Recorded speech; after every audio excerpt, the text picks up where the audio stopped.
અનામત મુદ્દે ફરી એક વખત વિરોધનો સૂર પડ્યો। પાટીદાર અને ભાજપ નેતા અલ્પેશ કથિરિયાએ ચૂંટણીમાં અનામત વિશે આવેદન આપ્યું। શિક્ષણમાં અનામત લીધું તેમ ચૂંટણીમાં અનામત માટે રજૂઆત સરકારમાં કરી અને હાઈકોર્ટમાં પિટિશન કરી છે। સત્તા અને સિસ્ટમમાં આપણે ભાગીદાર બનવું પડશે। અભ્યાસના અનામત મુદ્દે લડત ચલાવી હવે ચૂંટણીમાં અનામત માટે લડવું પડશે।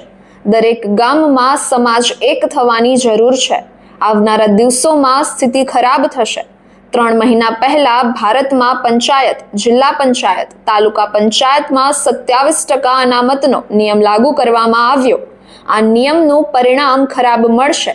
તમે છો તો પણ તમારે 27%માં ભાગ આપવાનો તમારા ગામમાં 100% હશે તો બીજા મેમ્બરોને લડવું પડશે। વધુ સમાચાર માટે જોતા રહો ભારત ટાઈમ્સ ન્યૂઝ। ઘટના ઘટી એક સલડી ગામ, કાળા તળાવ, વાંદડિયા અને આ ફૂલજર, એમાં દરેક ઘટનાની પાછળ 4 મહિના પહેલાની ચૂંટણી છે। દરેક ઘટનામાં હું સલડીમાંથી છે કોઈ સલડી? હા, પાછળ બેઠા છે। હું હજી ગઈકાલ રાતે જ સુરત પહોંચ્યો। સલડીમાં જે ગૌશાળાનો પ્રોગ્રામ હતો, અમે 2 થી 3 કલાક હું ત્યાં સલડીમાં હતો। મેં જે સલડીમાં જે હું ફર્યો, 1.5 કલાક હું ડાયરામાં હતો, 1.5 કલાક ગામની બહાર હતો, કે આખા જે પરિણામો બહાર આવે છે એની પાછળનું કારણ શું છે, આ બધી ઘટના પાછળનું કારણ શું છે, મને જે લાગ્યું હું કહું છું કે આપણે દૂધ પાઈને નાગ મોટો કર્યો છે। હું નામ નથી આપતો સલડીમાં, પણ જેના લીધે, જે તત્વોના લીધે આપણને નુકસાન થયું, એ તત્વની સાથે વાટકી વ્યવહાર આપણે કરતા હતા, યાદ રાખજો। અને એ કુટુંબ એના સગા ભાઈ સાથે વ્યવહાર નથી કરતો, સગા ભાઈ સાથે વ્યવહાર નથી કરતો, બાજુમાં ડેલો છે એની સાથે વ્યવહાર કરે છે।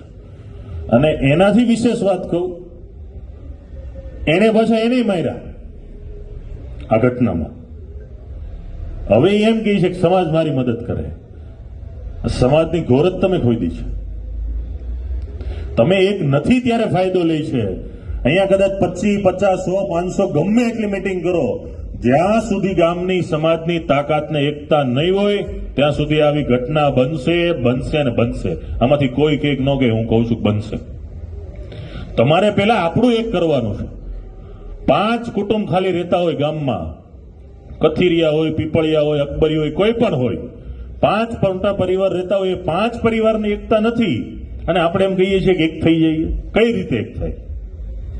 દરેક ગામમાં સમિતિનું નિર્માણ થવું જોઈએ, દરેક ગામમાં સમાજ એક થવો જોઈએ।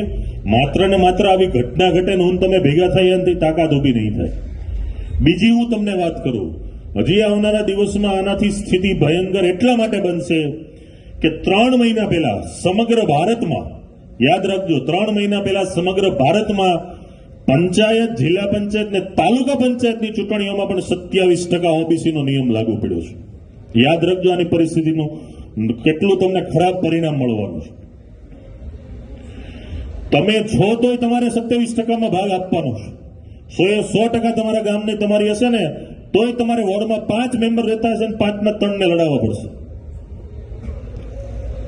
તમને એમ થતું હશે કે અનામત શું નથી, એવું મિત્રો। જેમ શિક્ષણમાં લીધું ને એમ હવે ચૂંટણીમાં પણ 10% ઈડબ્લ્યુએસ ને આપણનો લાભ મળે એના માટે મેં સરકારને વિનંતી કરી છે અને અત્યારે આપણે હાઈકોર્ટમાં આપણી પિટિશન પણ કરી છે। ગામડા એમને નહીં થાય, સત્તા અને સિસ્ટમ બેમાં ભાગીદાર થવું પડશે।